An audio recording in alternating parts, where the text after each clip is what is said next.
Alright, everyone, this is Ash. Welcome back to the King's Speech. So we're going to go up on some Shonen Jump chapters this weekend. We'll get back to read-throughs next weekend once I'm feeling a little bit more energized. But there's still going to be a lot of good content coming your way this weekend. So we've got some Kaiju, Akane Banashi, and Spy Family videos all coming out. So if you haven't already, please do like, comment, subscribe, all that good stuff. Without further ado, let us dive into with Kaiju number 8, chapter 121 by Naoya Matsumoto, with translation by David Evelyn and lettering by Phil Christie. And we see everyone kind of like reacting in shock and surprise as they see Kafka's new transformed state. And you have Kaiju number 8 is changing shape. What are these waveforms? It's neither Kaiju nor human. It's a totally unknown form. Again, I gotta say, I do not like kind of like the inverse colors, at least in black and white, with like the white form and like the black energy stripes. Just doesn't have the same impact to me. And he's like, unable to measure fortitude. God damn it, man. You have Baldy going, which means it's over a 10 and impossible to neutralize with our current technology. We've entered a domain where measuring fortitudes itself is rendered meaningless, as their mere emergence means the end of human civilization. And we have not one, but two kaiju of that nature before us. If number 8 were our enemy, humanity would truly be. Jeff Kafka being like, I'm sorry. And everyone's like, huh? It's like the shockwaves from my transformation ended up breaking two drones. And he's just doing like his goofy face. And Mira just smirks and goes, Kafka's like, I racked up this debt. I'll be sure to work it off. And she's like, that's Kafka, all right. It's like, but what is that form he's taken on? It's not the same as when he goes berserk. There's no mention of it in the 3rd Division's data.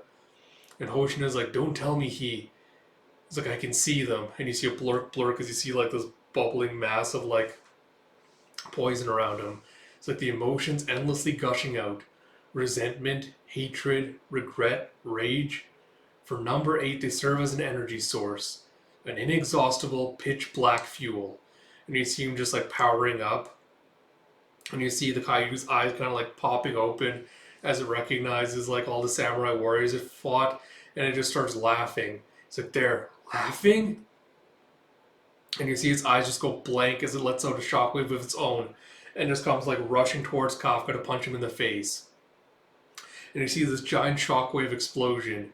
And he goes, hey, we'll get everyone else wrapped up in this if we stay here. Move back to that transmission tower there. And he's like, ah? And he just punches it in the face and sends it flying all the way back and goes, okay, I suppose I should get going then. Again, man,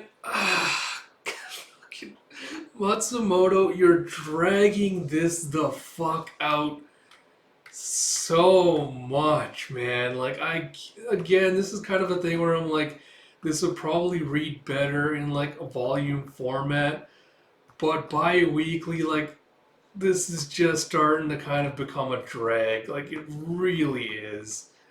I just kind of noticed it now when he's got like the back ridges like coming out of him. Now in his new form, like very reminiscent of Godzilla.